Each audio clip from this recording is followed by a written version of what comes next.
I'm Lilibet Eslan Higo, presenting the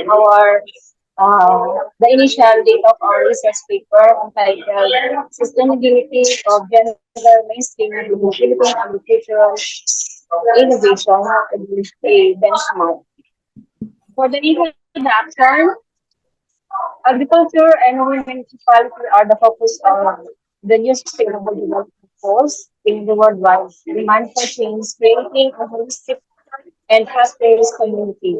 One of the main concern of the Sustainable Development Goal is the gender equality, in which it aims to safeguard the rights of the women for equality involvement, contribution to the economy, and gender inclusive environment. So the inclusion of gender equality in the agenda of sustainable development goal is the clear manifestation of the importance and contribution of women to the economy of the community and the country as a whole. However, due to perception that tech startups are for males, trainers are hesitant to extend their um, services to businesswomen seeking financial assistance or investors. For the resource gap, I identified the underrepresentation of women in the leadership roles, particularly in the agricultural sector, because we observed that women working in the agricultural sectors are occupying the support roles. And of course, one of our findings also is the inavailability of gender-friendly machineries. For the methodology, we did the data sampling. So for the respondents, we used 5 to 10 respondents, which is this is according to operations, who have 3 years working in the agricultural industry. So the data collection, I used a semi-structured interview and an open-ended questionnaires. The data was analyzed using interpretative phenomenological approach. So here are the profile of the respondents used in this research. Um, I used 6 respondents representing the 4 provinces of Region 2, which is the Vizcaya, Isabela, Cagayan, Quirino. As observed, majority of the women working in agriculture, based on this data from our respondents, are on the age 50, yung bracket ng kanilang age.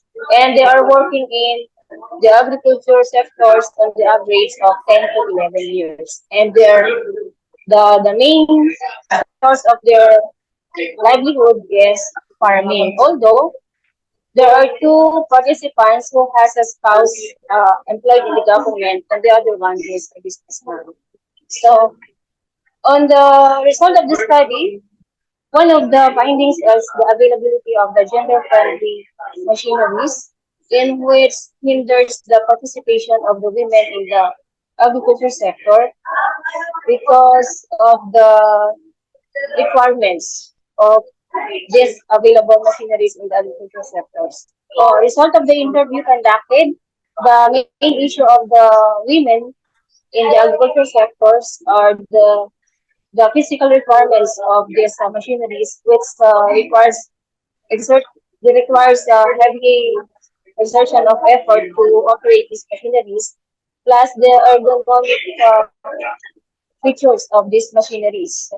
So based on my research, I found these these are just the available gender-friendly machineries available in rice production alone. So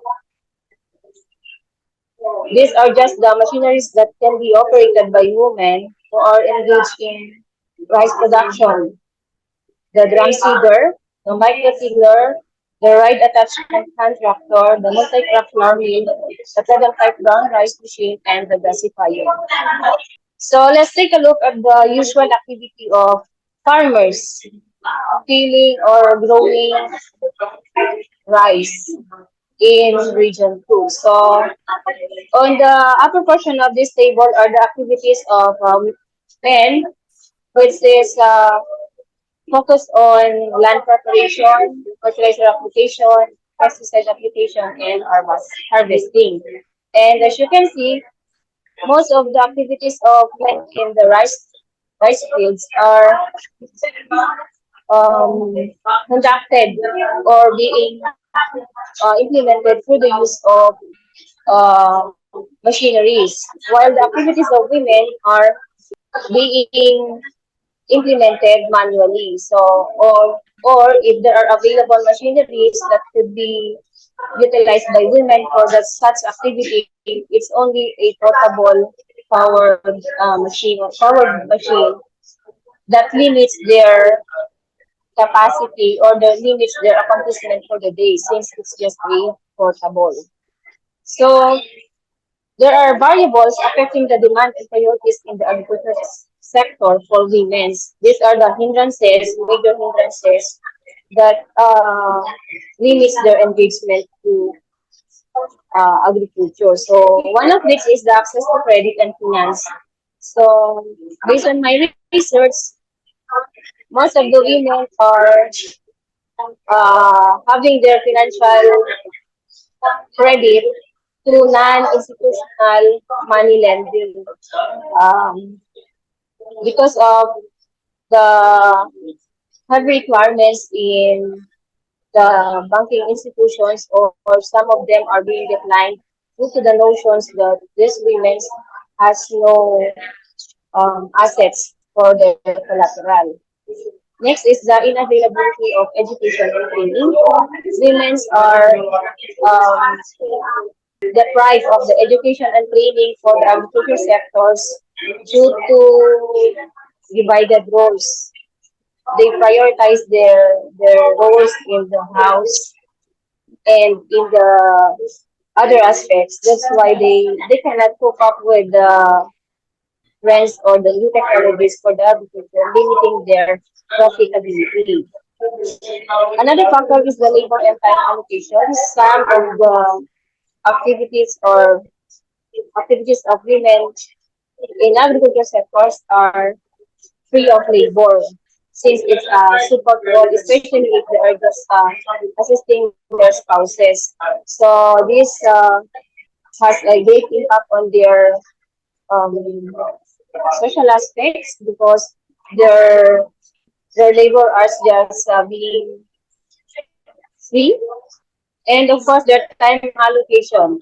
Time allocation is being divided due to the fact that women engaged in agriculture are having these dual roles. They have to accomplish or they have to do their roles first in the house, household chores, before going to the field for their activities. Another aspect is the social and cultural norms. This variable, the social and cultural norms, greatly affects women because there is this perception that agricultural activities are for men only. So they are limited for that activity, even if they are willing to do so. For the conclusion, the lack of gender-friendly types of machineries often stops women unlocking the fullest potential in their role and achieving high yields in the agriculture endeavor. The lack of inclusivity in agri-tech innovation is a challenge that needs to be faced and addressed for the betterment of the present and future generations of women in agri-tech through the stabilization of gender stereotyping and discrimination in agri-tech and roles in the agricultural industry by promoting equity within genders and writing ourselves into preconceived notions on gender and firm implementation and gender inclusivity within the industry. Another would be to address such lack of gender inclusive machineries by firstly advocating and enthusiastically innovating for gender inclusive machineries either via private-led corporate initiative or government-funded projects. Thank you.